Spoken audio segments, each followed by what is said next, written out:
Good morning po sa inyong lahat. So magtuturo po ako sa inyo, pero tungkol pa rin sa subject na faith.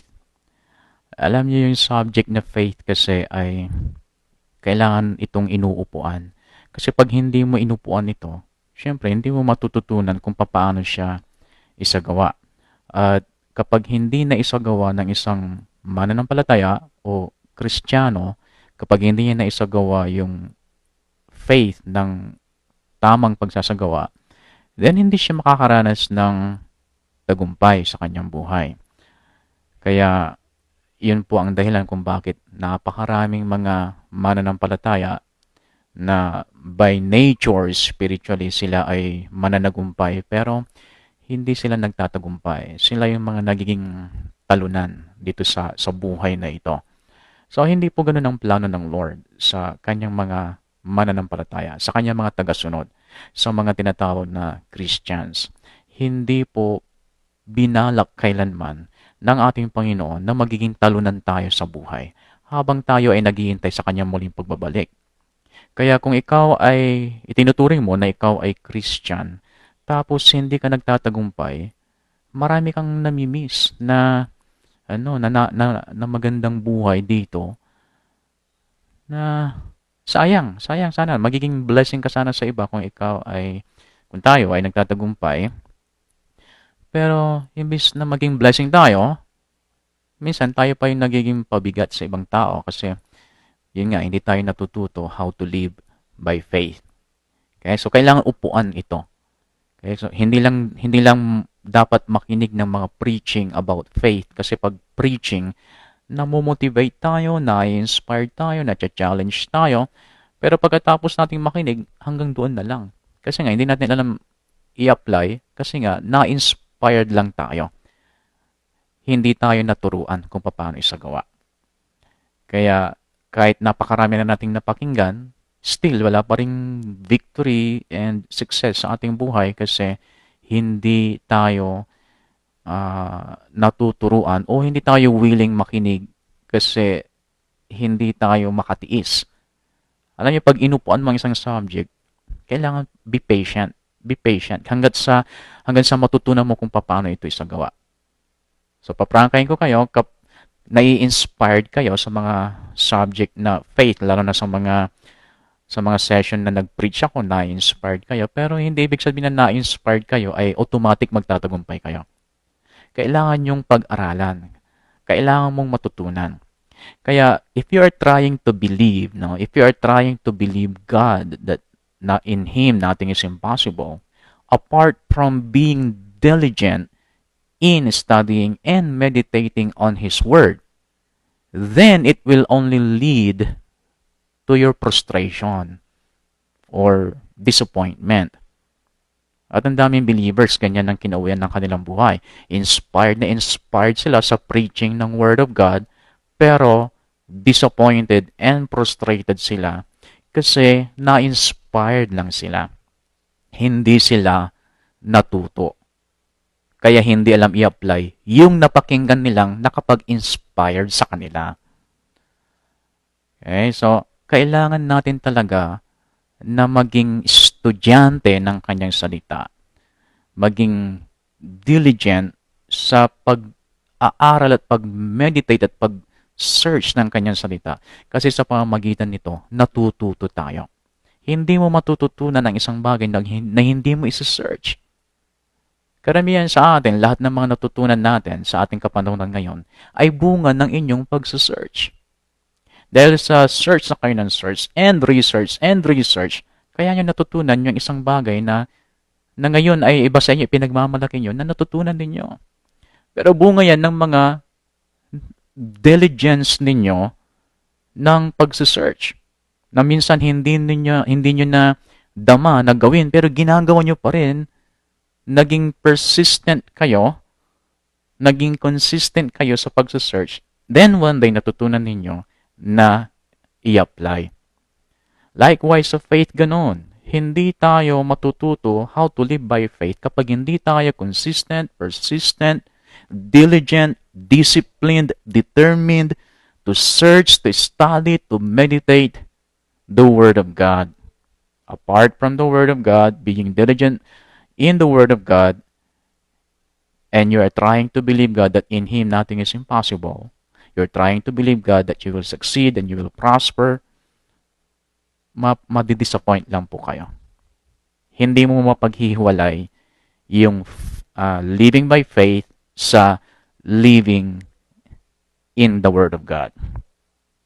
Okay? So ngayon, bakit ganito kahalaga na maging diligent tayo sa Word of God? Kasi nga, yung title ng ating pinag-aralan ngayon is The Word of Faith. The Word of Faith, no, is the proof or is the evidence na anuman yung kinlaim mo by faith, the evidence, the proof na pag-aari mo na yon, although hindi mo pa nakikita physically, may ebidensya na pag-aari mo yon, and the evidence is the word of faith. The evidence or the proof is not your hope. At marami sa atin, akala nila, it's because just because you are hoping na ito ay makakamit mo, you think that that's your evidence na makakamit mo. No, the hope is never the evidence of the things that you want to possess or the thing that you have prayed for. The evidence of that thing that it is yours is not your hope. It is not your prayer. It is not your prayer life. It is not your church attendance. Minsan ginagawa natin proof yun na makakamit natin yung isang bagay kasi nag-attend tayo ng church. No, your church attendance is not the proof. Minsan ginagawa natin evidence na makakamit natin, na magpa-prosper tayo, na magsa-succeed tayo. It's because we are doing good works. That's not the evidence. Your good deeds ay never nan maging evidence yan that the promises of God will become true to your life. The only evidence, there is only one evidence that what you are hoping for will become yours. The only evidence for that is the Word. It's the Word of faith. Ang ibang ebidensya na ginagamit ninyo o pinagbabasihan ninyo na magtatagumpay kayo, even sa Word of God, lahat ng mga ebidensyang ginagamit niyo, pinagbabasihan ninyo na magtatagumpay kayo, hindi po magandang ebidensya ang mga yan. Kumbaga sa korte, wala pong katuturan yung mga ebidensyang pinipresent mo. Kailangan matibay ang ebidensyang ipipresent mo para maging counted siya. Ayan, ang counted lang sa Lord, sa ating God, ang counted lang na evidence is His Word. The Word of Faith. So ito yung Word of Faith na sinasabi ko, mababasa natin sa Romans chapter 10. Sa Romans chapter 10, sabi niya, gagamit ako ngayon ng King James Version. Sa bandang huli, pupunta ako sa New Living Translation. Pero sa ngayon, marami tayong magagamit na translation. King James Version. Okay? So, sabi niya dito, Romans chapter 10, verse 8. Sabi niya, but what saith it? The word is nigh thee. The word is near you. Sabi niya, even in thy mouth and in thy heart. So the word in your mouth, in your heart. That is, sabi niya, the word of faith which we preach. So si Apostle Paul, sabi niya, yung pinipreach namin, which is the very thing that Jesus Christ that has commanded them to preach, which is the gospel na sinabi mismo ni Jesus Christ na i-preach ng mga apostles. The gospel, tinawag ni Apostle Paul na ang gospel na ito na pinipreach nila, it is the word of faith. The word of faith. So sa New Living Translation, pag titingnan niyo sa Mark chapter 16 verse 15, no? Mark 16:15, pag titingnan niyo sa New Living Translation, ang sabi niya doon, go and preach the good news. So yung gospel, it is the good news. News about what Christ has done for us. Na hindi mo pwedeng bilhin. It is free. Lahat ng ginawa ni Jesus Christ, from His sufferings, death, burial, resurrection, and ascension, at maging yung kanyang present ministry ngayon. And ang good news,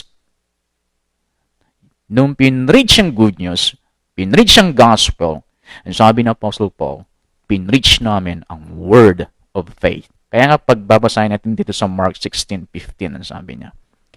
Mark 16:15, ang sabi niya. And he said unto them, go ye into all the world and preach the gospel to every creature. So sinunod nila yan.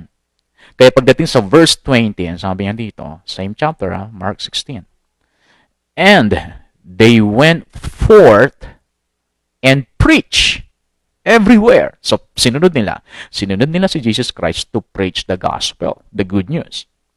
And they went forth and preached everywhere, the Lord working with them and confirming the word. Confirming the word. Okay, yung gospel na pinreach nila ngayon, pagdating sa bandang huli, sabi niya, word. They preach the word. At yung word na ito, the gospel, the good news na pinreach ng mga disciples, the Lord confirmed His word na they preach with signs following. Ibig sabihin, yung mismong pinreach nila, naganap. Kasi, so word of God, meron siyang potential to become ano man yung kanyang tinutukoy sa kanyang salita. Meron siyang potential to become. Just like seed. Kasi sabi sa 1 Peter chapter 1, verse 23, the word of God is incorruptible seed. Isang binhi na hindi nabubulok. So, hinalintulad niya sa seed. Sa binhi kasi, sa buto ng anumang klase ng gulay o prutas, sa buto na yon, meron siyang potential to become. Halimbawa, ang mango seed, meron siyang potential to become a mango tree. Meron siyang potential. The potential is in the seed itself. Ako yan. Kaya nga, if you want to have a squash plant, the potential to have a squash plant is in the seed of the squash.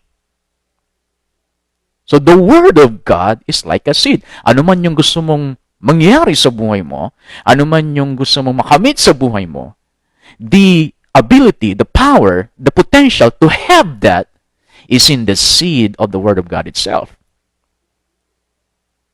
God will confirm His word with signs following. If you will plant the seed of God's word about healing, then you will have a healing fruit or fruit of healing. Okay? Because the power to have that, the power to become, is in the seed of God's word. Okay? So, dito sa Acts chapter 19, so ipapakita ko sa inyo, kasi ito pa rin yung mga disciples na nag-preach ng word of God, nag-preach ng word of faith, nag-preach ng gospel, nag-preach ng good news, na inutusan ni Jesus Christ.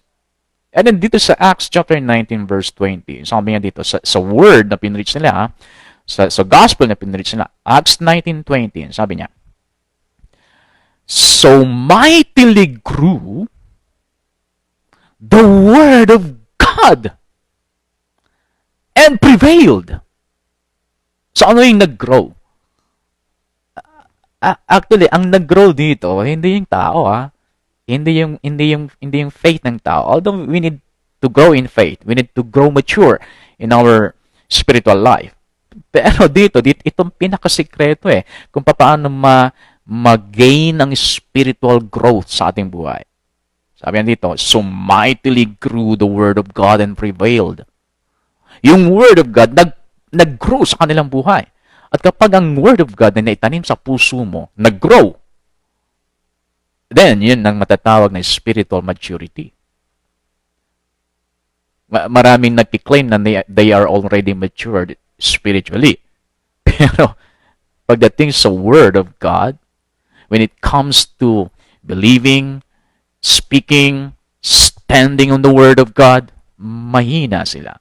Yan ay ebidensya, nagpapakita na they are still weak and they are still immature with their spiritual life. Pag nag-grow ang word of God sa buhay mo, then you are growing spiritually. At kapag nag-grow yan, the next thing will happen is the word prevailed. Nag-prevail yung word sa kanilang buhay against their circumstances. The word of God will prevail against your negative situation. Kaya kung ayaw mo ang sitwasyon ng buhay mo ngayon, the potential for your life to become restored, refreshed, develop, prosperous, the potential to have that is in the Word of God. Maaring you are trying na makuha yan sa ibang bagay, ako, mapapagod ka lang. Or, makuha mo man siya limbawa, pero temporary lang, hindi ka makakaasa na magtatagal yon sa iyo. Hindi ka makakaasa magtatagal sa iyo ang tagumpay kapag nakuha mo sa ibang paraan. It's the Word of God that will make your life flourishing. It's the Word of God that can make your life prevail against the negative situation. Magpa-flourish yung buhay mo, magpa-prosper yung buhay mo, magsasucceed yung buhay mo through the Word of God. When you become diligent in not just reading, but studying, searching, and researching, and meditating in it, ang buhay mo magiging matagumpay. Sinabi na yan ng Joshua 1:8, it's Psalms chapter 1. Pero ewan ko ba kung bakit ilang beses na natin narinig, ito ang susi para sa tagumpay, pero kinukuha pa rin natin sa ibang paraan. Hanggang kailan? Hanggang kailan kayo mapapagod? Hanggang kailan ninyo kayang gawin yan? Okay? So, ngayon, once na na-preach sa atin ang gospel, ang good news, ang word of faith, kasi nga ito ay news, di ba? Good news. Kapag na-preach sa atin ito, and then dumating sa atin ang information, di ba? Kaya nga yung mga news media, news anchor, mga reporter, nag-i-inform sila sa tao sa pamamagitan ng pagbibigay ng news, di ba? Ang purpose ng news ay to inform. So, ang purpose ng good news na ma-preach natin ay para ma-inform tayo. Okay? Once na na-inform tayo, nagkakaroon tayo kasi ng knowledge sa specific na naiparating sa atin, na information, and the next thing will happen, karamihan, once na dumating sa iyo ang news, kahit hindi siya genuine news, kahit fake news, ang susunod na nangyayari ay pinaniniwalaan. Bakit? Kasi faith comes by hearing the Word of God or the good news. Faith comes by hearing. Dumarating ang faith kapag nakikinig ng news. Kaya kapag nakinig ka ng fake news, naniniwala ka sa fake news, kahit na hindi totoo, kinakalat mo. Send dito, send doon ang ginagawa natin, di ba? Kahit hindi pa natin na-verify na ito ay ito ay totoo, kahit hindi pa natin na-check or na-validate na ito ay totoo, nagsisend na tayo kaagad, di ba? Tinitake natin ito na totoo. Alam niyo kung ganun lang natin i-take ang Word of God, matatagumpay na tayo ngayon. Maraming bagay na napagtagumpay natin ngayon kapag tinitake lang natin ang Word of God tulad ng kung paano natin i-take ang mga fake news. Iba sa inyo, ipinaglalaban ninyo ang fake news, di ba? Hindi, totoo yun. Hindi, niniwala ko doon. Ipinaglalaban nyo ang fake news. Kung ganyan nyo lang ipaglaban ang Word of God. Ipaglalaban ninyo ang Word of God against the negative thoughts na pinapadala ng Satanas sa isip ninyo. Ako, mabili yung manifestation sa physical realm, yung mga bagay na naniwala ka na with your faith. Mabilis sana mag-manifest prayer, yung answer physically sa ating prayer, materially, mabilis sana. Okay. Once na nalaman mo ang isang bagay, then you will be able, pag nalaman mo, natutunan mo ang isang bagay, then you will be able to walk by faith. Ay, itong pagkakasabi ni Paul, sinabi niya kay Timothy, 2 Timothy chapter 1 verse 12. 2 Timothy chapter 1 verse 12. Sabi niya, 2 Timothy 1:12, sabi niya, for the which cause I also suffer these things. Nevertheless, I am not ashamed, for I know whom I have believed. I know whom I have believed, and I am persuaded that he is able to keep that which I have committed unto him against that day. Notice, no? Tignan yung sinabi ni Paul, I know whom I have believed, and I am persuaded. Tignan nyo, yung persuasion ni Apostle Paul that God is able, that God will never leave him nor forsake him, that God is faithful to him. Yung persuasion ni Paul, yung matinding persuasion ni Paul na hindi magiba, hindi matinag, siya ay kumbinsido, paniwala na hindi siya pababayaan ng Diyos. Ito ay bunga ng isang bagay na pinaniniwalaan niya. At yung pinaniniwalaan niya, bunga ng kanyang nalalaman. I know in whom I have believed. So, I know. First, I know in whom I have believed. Pangalawa, believe. And then next is, I am persuaded. Know, believe, then persuaded. Persuasion. If you know something, then you will believe that something. And because you know that something that you believe, you will be persuaded. You cannot be moved. Hindi ka mauga, hindi ka basta-basta nadi-discourage, hindi ka basta-basta nalalamig, hindi ka basta-basta natatakot, nagdududa. Why? Kasi matindi yung persuasion mo as a result of what you have believed or of your belief. At yung belief na yan, it's because you know something. Okay? So kung ang napapakinggan mo na preaching, hindi na ini-enhance yung belief mo, yung faith mo, and then hindi ka niya binibigyan ng matinding persuasion, then you are not hearing the good news. Which means you are not hearing the gospel. You're not hearing the word. You're not hearing the word of faith. That means you are hearing something else. But it's not the word. It's not the Bible. It's not the word of faith. It's not the gospel. Kasi pag gospel, yung naririnig mo, and then open yung heart mo, ang gagawin niya yan is i-enhance niya, i-energize niya ang faith mo and yung persuasion mo. Okay? So ngayon, ganito. Si Virgilio Enriquez, kung kilala si Virgilio Enriquez. Si Virgilio Enriquez, siya yung father of Filipino psychology or psycholohiyang Pilipino. Okay, si Virgilio Enriquez, ang point niya sa Filipino psychology, no?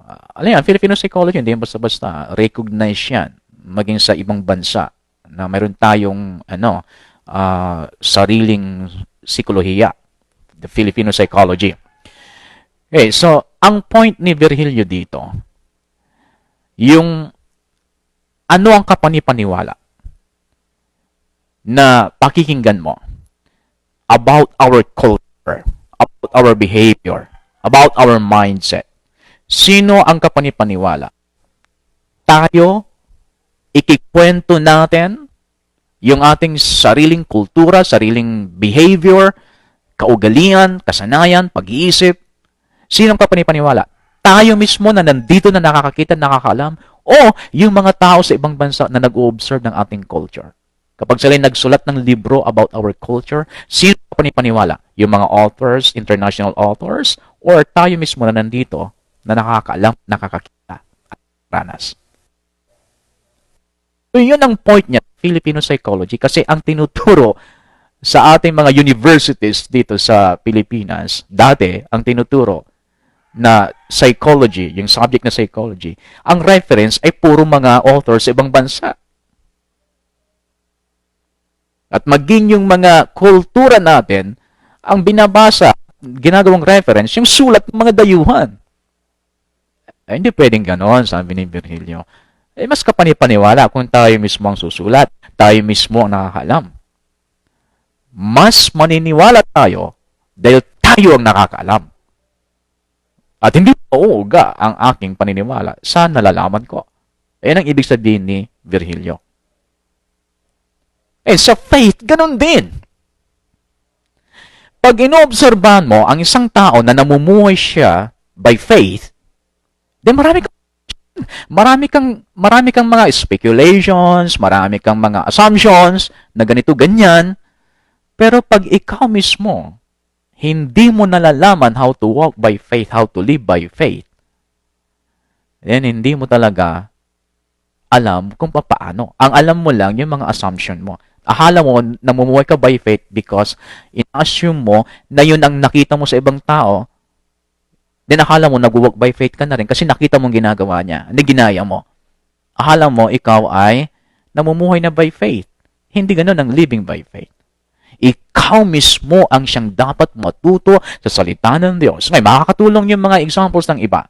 Makakatulong Hebrews chapter 11, yung mga examples of faith. Faith people. Pero hanggat hindi ikaw ang natututo, hanggat hindi ikaw nag-research ng Word of God, hanggat hindi ikaw nag-meditate ng Word of God, hanggat hindi ikaw ang nag-aral ng Word of God, hindi mo matututunan ang mamuhay by faith. At kapag hindi mo natutunan mamuhay by faith, hindi ka magtatagumpay. Kasi ang tagumpay natin nandoon sa the just shall live by faith. Minsan kasi pag nakikinig tayo sa mga word of faith preachers na tinatawag, ang lakas ng faith nila, yung kanilang preaching, ang ganda ng kanilang preaching at teaching, akala natin, dahil sa nakinig tayo sa kanila, alam na natin kung paano mamuhay by faith.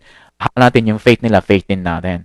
Yung level ng faith nila, level din ng faith natin. Akala natin ganon. Hindi. Sila matatag na sa pamumuhay nila by faith. Sila, mataas na yung level. So, hindi natin dapat i-level yung faith natin sa level ng faith nila. Kasi kaya nila narating yung faith na yon, ang gaganda ng mga testimonies nila, ang gaganda ng mga kwento nilang nagtagumpay sila, it's because of their faith. Diba? Kaya nila narating yun kasi yung diligence nila before sa Word of God. Nag-aaral ng Word of God, pinag-aralan, research, meditate, kaya yung faith nila tumaas ang level. Ngayon, pag narinig mo yung preaching nila, hindi ka agad-agad nandun ka sa level nila. Kailangan gawin mo rin yung ginawa nila kung bakit nakarating sila sa level ng faith nila. Kailangan kang maging diligent din para malaman mo. At kung nalaman mo, paniniwalaan mo. At kapag pinaniwalaan mo ito, then you will become persuaded. Okay? So, bakit napakalaga? Ulit, bakit napakalaga to spend time in the Word of God? At kapag sinabing spend time in the Word of God, Isa dito is listening. Okay? So, napakalaga, listening to the Word of God. At sometimes, sa pakikinig ng Word of God, huwag kang masyadong bumilib doon sa nagpipreach. Kasi maraming magagaling mag-preach. May mga hindi talaga malapit sa Diyos na magaling mag-preach. Kung sa preaching ability lang, doon tayo magre-rely, di paniniwala mo pati yung mga politicians na nangangampanya kasi magaling sila mag-preach. Maraming magaling magturo, maraming magaling mag-preach. So kapag nakinig kayo ng Word of God, it's not just the ability of a preacher, but the Word of God that will illuminate you. Kaya ang habulin mo doon. Once na ikaw ay nag-decide to listen to the preaching and the teaching of the Word of God, ang hahabulin mo doon, ang aftercast sa revelation na tinatawag. The revelation that will illuminate your spiritual understanding or spiritual eyes.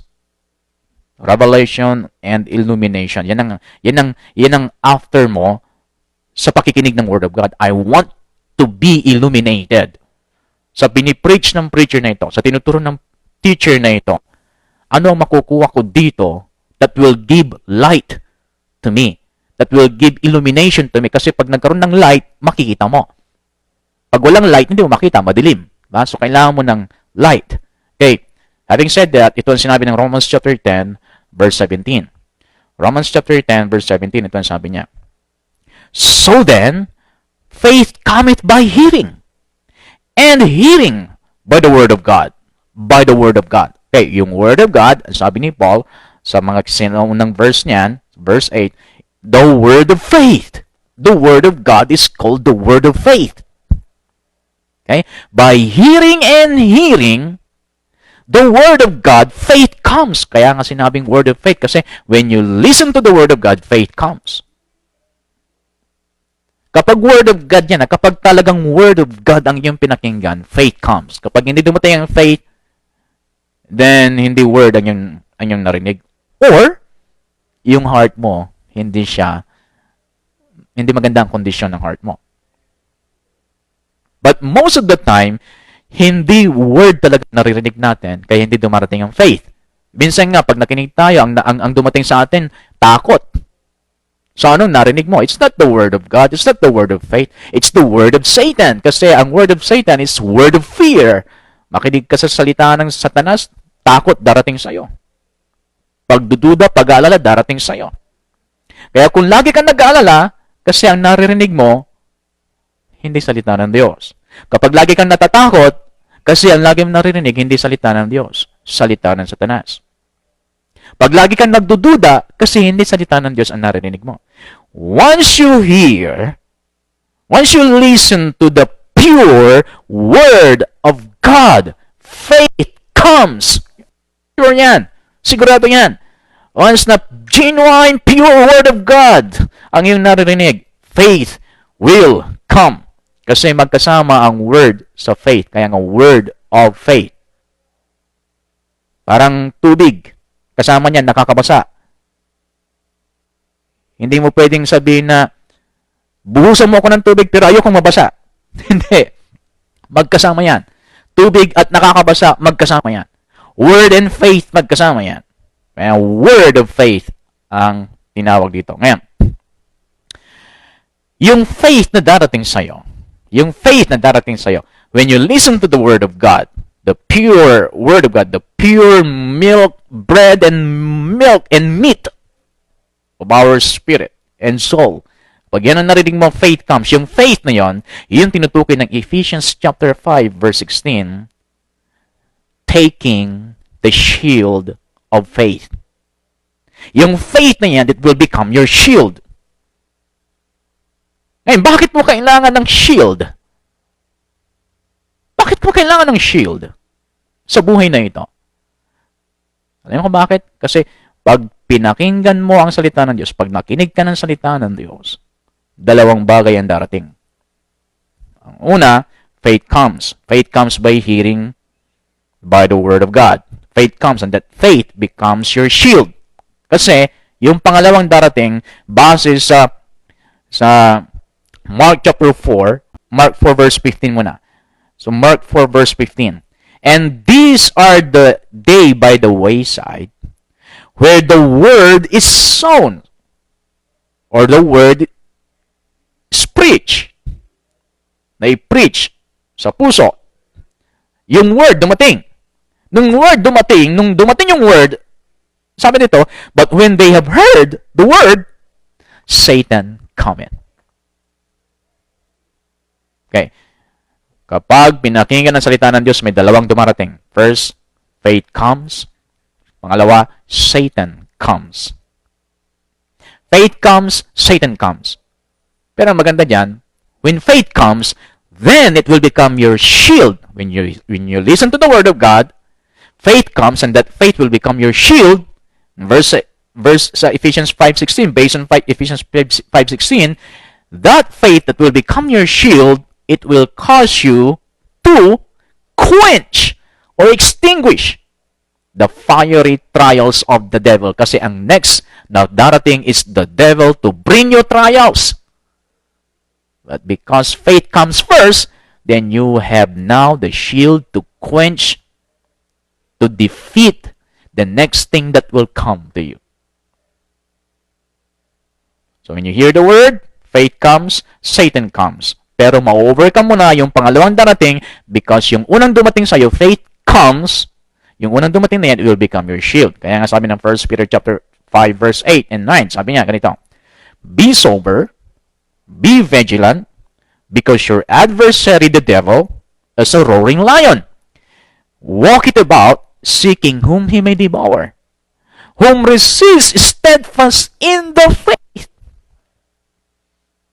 When you hear the word of God, faith comes, and this faith will become your shield, and then you will use this faith to resist the devil and to quench his fiery trials.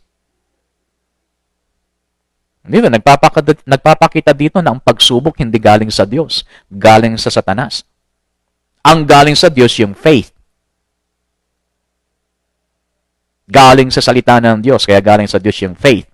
Pero maraming beses yung marinig sa social media ngayon at sa mga ibang nagpipreach, hindi ka susubukin ng Diyos kung alam niyang hindi mo kaya. Pinagbintangan pa ang Diyos. Dito, ang liwanag ng ating mga binabasa, ang pagsubok galing sa Satanas. At alam po ninyo, hindi ka na kailangan subukin ng Diyos kasi kilala ka na ng Diyos. Pag hindi kita kilala, susubukin kita. Pag hindi kita kilala, gagawa muna ako ng mga bagay, hakbang, para makilala kita. Dadang ka muna sa testing. Pero pag kilala kita, hindi na kita kailangan subukin. Okay? So, ibig sabihin, si Satanas, hindi niya talaga alam kung ano ang gagawin mo. Hindi niya talaga alam kung ano magiging desisyon mo. So, kailangan kanyang subukin. Kailangan kanyang padalhan ng pagsubok. Pero ang Diyos, kilala ka na niya. Hindi ka niya kailangan subukin pa. Kilala ka niya. Alam niya kung anong gagawin mo. Alam niya ang intention ng puso mo. So, wag mong ilagay sa isip mo na ang Diyos ang siya nagbigay ng pagsubok sa'yo. Kasi hindi ang Diyos. Nakakaya naman kapag pinagbibintangan mo ang Diyos, hindi naman pala na nagbigay sa'yo niyan. Okay? Ang ibinigay sa'yo ng Diyos, faith. At yung faith na yan, sabi ng 1 John 5:4, yung faith na yan ibinigay niya sa'yo, it will cause you to overcome, it will cause you to have victory in life. Okay? So ngayon, siguro mga 15 minutes tatapusin ko ito. When it comes to walking by faith, when it comes to living by faith, so napaka-importante yan, 4 times na sinabi ng Bible, the just shall live by faith. No? The just shall live by faith. Kasi faith is our victory. No faith, there will be no victory in your life. So, kapag talagang hinahabol mo, magtagumpay ka sa buhay. Kung talagang habol mo is victory and success in every aspect of your life, then faith is the first thing that you must develop. Upuan mo muna ito. Dahil kahit anong gawin mo, hindi mo mararanasan yung talagang hinahanap-hanap mong tagumpay without faith. Okay? So when it comes to living by faith, when it comes to walking by faith, hindi mo pwedeng paghiwalayin ang term na word at faith. Actually, it can be used synonymously. Okay? So, may mga verse na ang ginamit na term is the word faith, but actually, if you will replace that word faith with the word word or God's word, then mas malalaman mo kung ano talagang ibig sabihin nito. For example, tingnan natin ang Hebrews 11:1. So, ang point ko muna ngayon is synonymously. Pero kahit na hindi natin gawin yon, yung Bible is called the Word of Faith, okay na eh. Pero gusto ko lang i-emphasize ito nang sa ganun ay ma-realize ninyo ano talaga itong Word of Faith. Ano talaga itong walking by faith. Kaya dito sa Hebrews chapter 11 verse 1. Babasahin ko muna sa King James Version and then mamaya i-replace natin yung word of faith with the word word. Marirealize natin kung ano talaga ibig sabihin. Now faith is the substance of things hoped for, the evidence of things not seen. Okay, faith daw is the substance.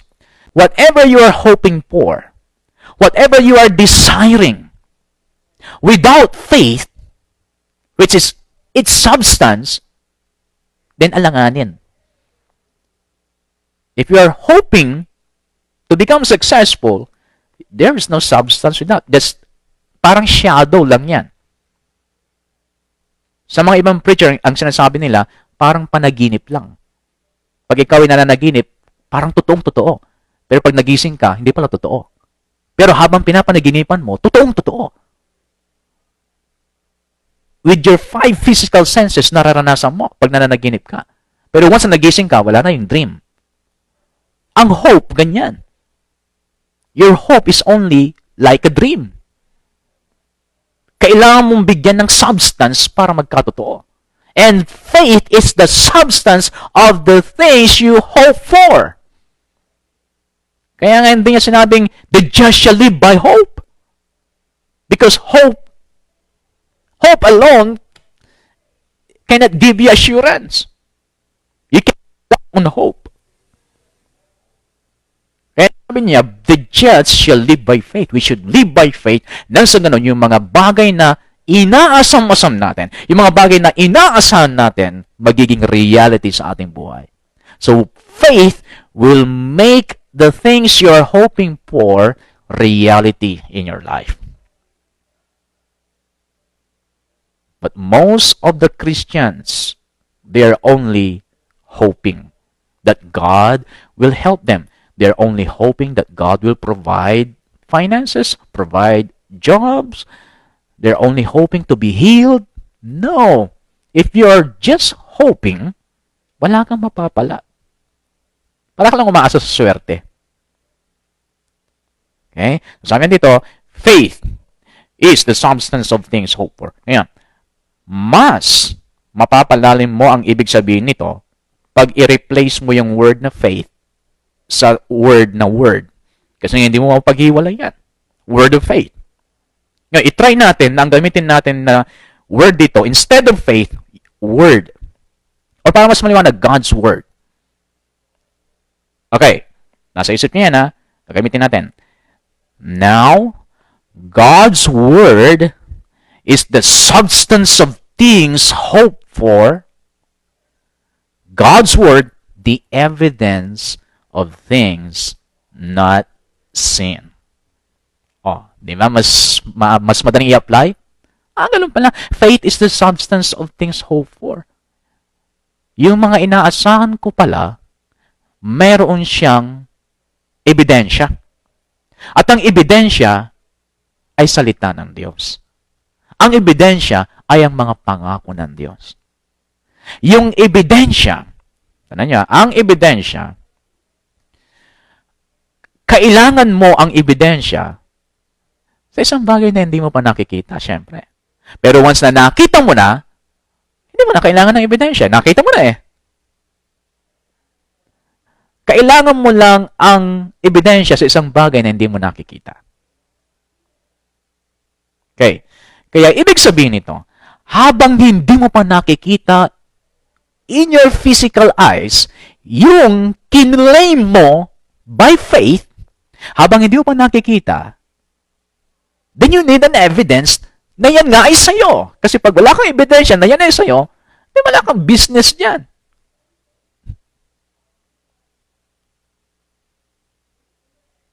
Okay?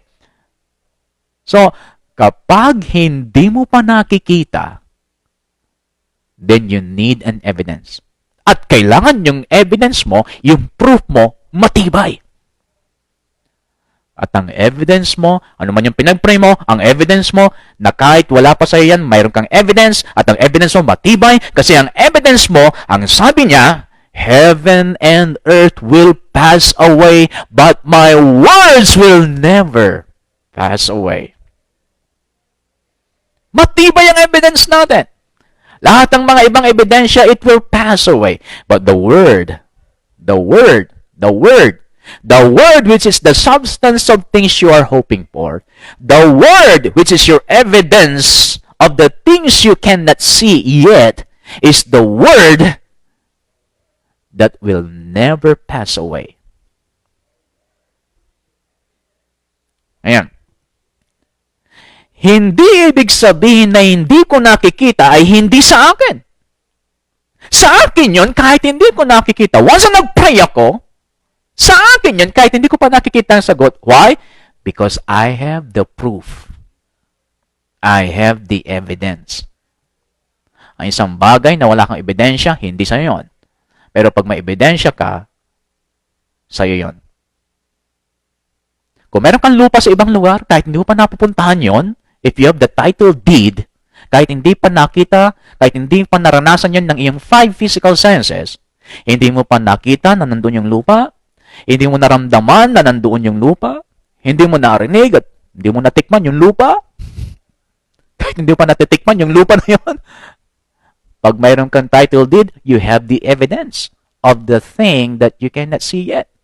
And that evidence is strong. That evidence, the title deed is your evidence. That title deed is telling you that the thing that you cannot see yet is yours. The thing that you cannot experience it yet is yours already. Why? Because you have an evidence. If you have the evidence of financial prosperity, which is the promise of God, the Word of God, if you have the evidence of financial prosperity, then it is yours already kahit na ikaw ay mahirap ngayon. Because your evidence is strong. God's Word, God's promise. Ngayon, ito pa. So, 2 Corinthians 5:7, para ma-realize ninyo kung anong klaseng buhay ang pinapamuhay ninyo. Dito ma-realize nyo kagad anong klaseng buhay pinapamuhay ninyo. Pagpalitan natin yung term na faith sa God's Word. 2 Corinthians 5:7, ito ang sabi niya. For we walk by faith, not by sight. Okay, palitan natin ng God's Word. For we walk by God's Word, not by sight. Oh. Ngayon, makikita natin if you're really walking by faith. Sabi dito, we walk by faith, we walk by God's Word, we walk by the Word of faith, not by sight. Namumuhay daw tayo sa kung ano ang sinabi ng salita ng Diyos at hindi sa kung ano ang aking nakikita sa kasalukuyan. Kung ang nakikita ko ngayon sa kasalukuyan ay mahirap ako, hindi ko sasabihin na mahirap ako. Why? Because I am living by faith, I am living by the Word of God. At ang sinabi ng Word of God, I am successful. Ang sabi ng Word of God, I am prosperous. Mas sasabihin ko yung sinabi ng Diyos kaysa sa sinasabi ng aking sitwasyon. Hindi ako nagsisinungaling pag sinabi ko yon. I am just living by faith. I am just living by the Word of God and not by my sight. Ibig sabihin, I am ignoring the present situation of my life. Why? Because I am considering what God has said in His Word. So, pipiliin ko lang yan. Anong paniniwalaan ko?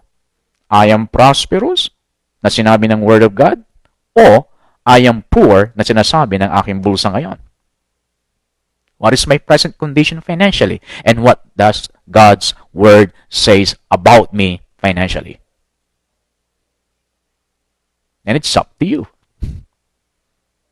But if you will be moved by your present situation, nag-aalala ka kasi wala kang pera, natatakot ka kasi wala kang pera, lagi mo sinasabi kasi yun nga ang totoo na wala kang pera, totoo in the natural, then you are living by sight, not by faith, not by God's Word.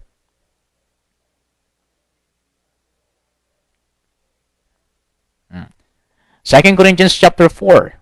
2 Corinthians chapter 4. Actually, yung sight, yung sabi, we walk by faith, not by sight. Yung sight is one of our 5 physical senses. Pero hindi ibig sabihin na nandun lang siya sa word na sight, ay doon lang tayo sa nakikita.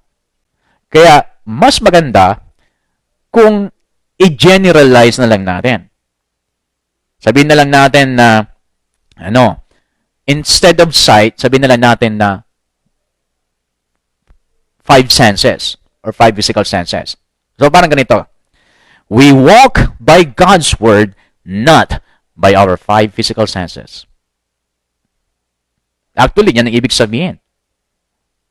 Kung ano ang sinabi ng God's Word, then yan ang aking magiging desisyon. Not based on what my 5 physical senses are saying. Kaya ibig sabihin, kahit nararamdaman ko na may sakit ako, then I will ignore that. I will consider what God's Word in 1 Peter 2:24, that by His stripes I am healed. Yan ang paniniwalaan ko. At kahit wala pa akong kagalingan, mayroon akong ebidensya na magaling na ako, at ang ebidensya na ito ay matibay, heaven and earth will pass away, but this evidence will not pass away. 1 Peter 2:24 will not pass away. So, that 1 Peter 2:24 that is strong is my evidence that I am healed kahit na hindi pa ako magaling. Pero hindi ibig sabihin na hindi pa ako magaling, ay hindi ko paniniwalaan sa akin ang kagalingan kasi may ebidensya ako. Kahit hindi pa ako magaling, sa akin pa rin ang kagalingan kasi may ebidensya ako. At kung ipagpipilitan ko ang aking ebidensya, then the evidence, the Word of God, will grow and prevail against sickness and disease. God's Word will grow and it will prevail. God's Word about prosperity will grow and prevail in your life over poverty and over financial lack.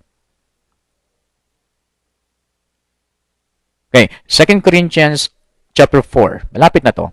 5 minutes na lang. Kung hindi lumampas. 2 Corinthians chapter 4. Sabi nga dito, verse 18. 2 Corinthians 4:18. While we look not at the things which are seen. O, yan naman yung word na seen or sight. 5 physical senses. Okay. While we look not at the things which are seen, but at the things which are not seen. Pinan mo to, no? Pagka gagawin mong literal to, nakakaloko to eh. Kasi, sabi niya, hindi kami tumitingin sa mga bagay na nakikita namin. Nakikita nga eh. Hindi ka titingin. Nakikita nga eh. Doon sabi niya, but at the things which are not seen. Ang tinitignan daw, yung hindi nakikita. Ano ba yan? Hindi kami tumitingin sa mga bagay na nakikita. Tumitingin kami sa mga bagay na hindi nakikita. Paano mo titignan ang isang bagay na hindi mo nakikita? At bakit hindi mo titignan yung isang bagay na nakikita mo? Nakikita mo na nga.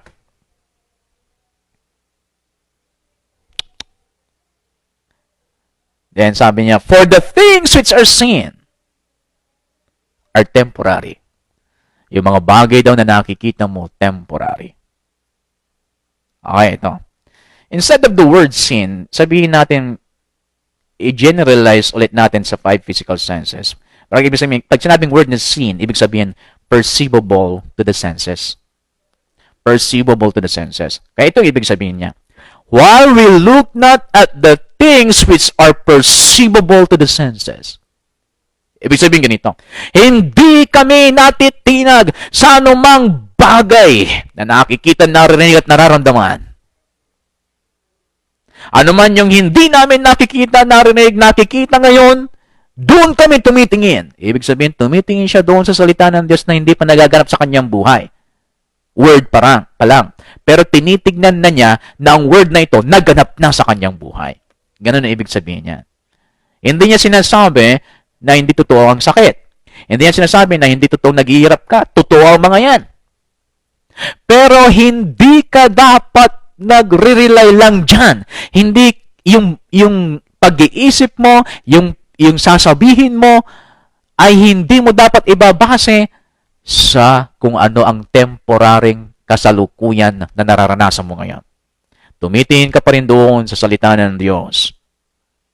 Kasi ang salita ng Diyos, eternal. Hindi kagaya ng nararanasan mo ngayon na temporary lang. Okay, ngayon, hindi ko nasusundan to kasi malapit na. At ilagay ko lang yung mga sentro ng usapin bago ako magtatapos.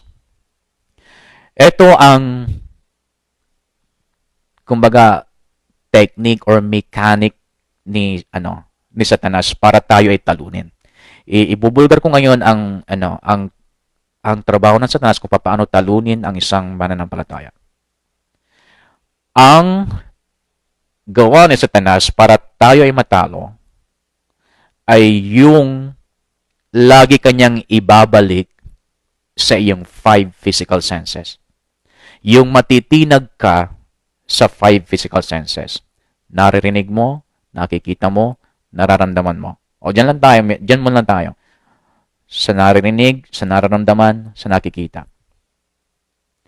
Once na ikaw ay nagpatinag sa nakikita mo, once na ikaw ay nagpatinag sa nararamdaman mo, once na ikaw ay nagpatinag sa naririnig mo, then ibig sabihin yan, hindi mo na kinukonsider yung mga pangako ng Diyos sa buhay mo. Tumitingin ka na doon sa napiperceive ng iyong 5 physical senses. So imagine mo, nasa isang isang kwarto, na sa kwarto na ito, ang nandoon lang ay lahat ng mga pangako ng Diyos. Yung mga scripture verses na mga tinatayuan mo about the promises of God. Ngayon sa labas niyan, sa kwarto na yan, na kinaroroonan mo, nandyan lahat ang mga napiperceive ng 5 physical senses. Nandyan ang sakit, nandyan ang kahirapan, nandyan ang pagkatalo sa buhay, lahat ng napiperceive ng 5 physical senses, nandyan sa labas. So ikaw nasa loob. Only the Word of God, only the Word of faith. Ngayon, ang goal ni Satanas, para matalo ka niya, ay hindi niya papapasukin ang sakit.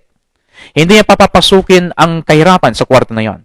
Ang goal niya ay ilabas ka niya sa kung saan ikaw ay dominated by the Word of God. Ilalabas ka niya sa isang lugar na kung saan nandoon na ang Word of God dominant sa buhay mo. Kapag hindi na naging dominant sa buhay mo ang Word of God, then ang mag-i-start na mag-dominate sa buhay mo ngayon ay yung 5 physical senses mo. Magdo-dominate na ang nararamdaman mo, magdo-dominate na ang mga nakikita mo na problema, magdo-dominate na yung mga narinig mo na sinasabi ng tao tungkol sa iyo, tungkol sa sitwasyon mo, tungkol sa kung anong sitwasyon ng kapaligiran. Yan na magdo-dominate sa buhay mo. Kaya ibig sabihin ganito, once na hindi kanya mapalabas sa isang lugar na kung saan dominant ang Word of God sa iyo, then hindi kanya matatalo. Matatalo ka lang kapag nag-start ng mag-dominate sa buhay mo, sa isip mo, sa puso mo, yung mga napiperceive ng iyong 5 physical senses. Diyan na matatalo ang pagkakristyano mo. Diyan na matatalo ang buhay mo. As long as na nag-stay ka sa Word of God, sa mga promises ng Lord sa iyo, kahit ano pa ang napiperceive ng 5 physical senses mo, then the victory, the success, the assurance to win ay nasa iyo pa rin. And eventually, it will manifest in the natural. Eventually, it will dominate your everything that you can perceive in your senses. Ayan.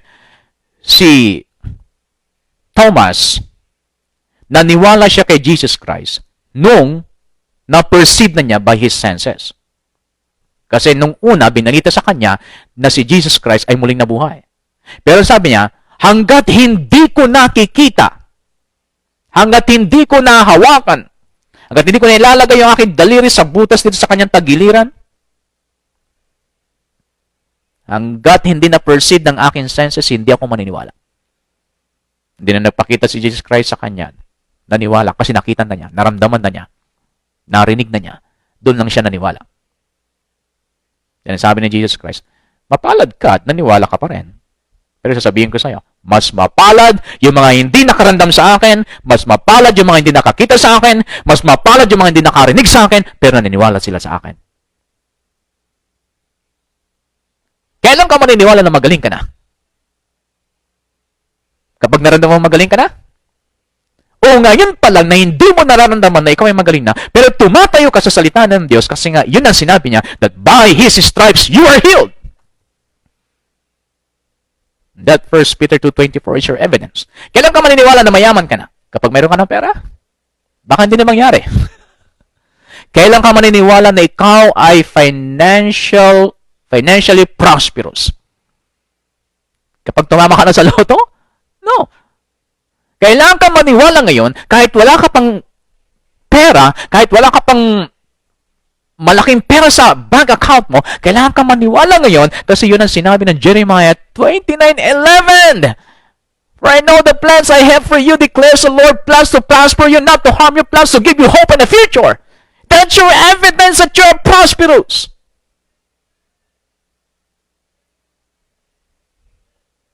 And then si Abraham, naniwala siya na magiging tatay siya, magiging ama siya ng maraming nasyon sa panahon na siya ay matanda na at sa panahon ng kanyang asawa ay hindi na pwedeng mag-produce. But according to Romans chapter 4, they did not consider the condition of their physical bodies. Hindi niya kinonsider ang kanyang katawan na matanda na. Hindi niya kinonsider ang katawan ni Sarah na baog. Hindi niya kinonsider ang mga negative na sinasabi ng mga ibang tao na hindi matutupad ang sinabi ng Diyos sa kanya. Ang kinonsider lang ni Abraham ay yung sinabi ng Diyos, magiging ama ka ng maraming nasyon. So tumayo si Abraham sa pangako ng Diyos at yung sinabi ng Diyos sa kanya na magiging ama siya ng maraming nasyon, yung salita ng Diyos na yon, naging ebidensya niya na kahit matanda na siya at kahit baog ng kanyang asawa, nagkaroon siya ng ebidensya na magiging ama siya ng maraming nasyon. At dahil sa belief niya na yon, he became persuaded that God is able to do His promises. And then one day, nangyari. Hindi siya nagpatinag sa kanyang 5 physical senses. Siya ay nag-isip, siya ay nagsalita kung ano, base sa kung ano ang pangako ng Diyos sa kanya. So ngayon, bago ako magtapos, saan ka talaga namumuhay? Anong talagang pinapamuhay mo sa buhay mo? Anong laging nakikita mo sa isip mo? Anong laging sinasabi mo? Is it based sa mga bagay na nakikita mo with your 5 physical senses? Ano lagi ang nakikita mo? Ano lagi ang kinukonfess mo? Is it based on the Word of God, which is your evidence that you are prosperous, that you are healed? Or you're just only hoping? Kaya nga sabi ng 1 John 5:4, faith is our victory. So ganito talaga ang mamuhay by faith. Living by God's Word. By what God's Word says. If God said it, that settles it. Whether you believe it or not, God's Word is settled. So make it your evidence that you're healed and you're prosperous. Tayo natin manalangin. Salamat po, Ama, sa pagkakataon na ito na kami po ay nakapag-aral ng iyong salita. Dalayan ko, Diyos, sa mga iba na hindi gaano malinaw sa kanila ang pag-aaral na ito. Dalayan ko na ang iyong banal na Espiritu patuloy na mag-minister sa kanila. Bless them, Lord, spiritually, that will lead them eventually to natural blessings. And give you praise and glory. In Jesus' name. Amen. So I challenge you, balikan niyo yung message na ito. Pag hindi malinaw sa inyo, balikan ninyo ito and then start ninyong isagawa. God bless you.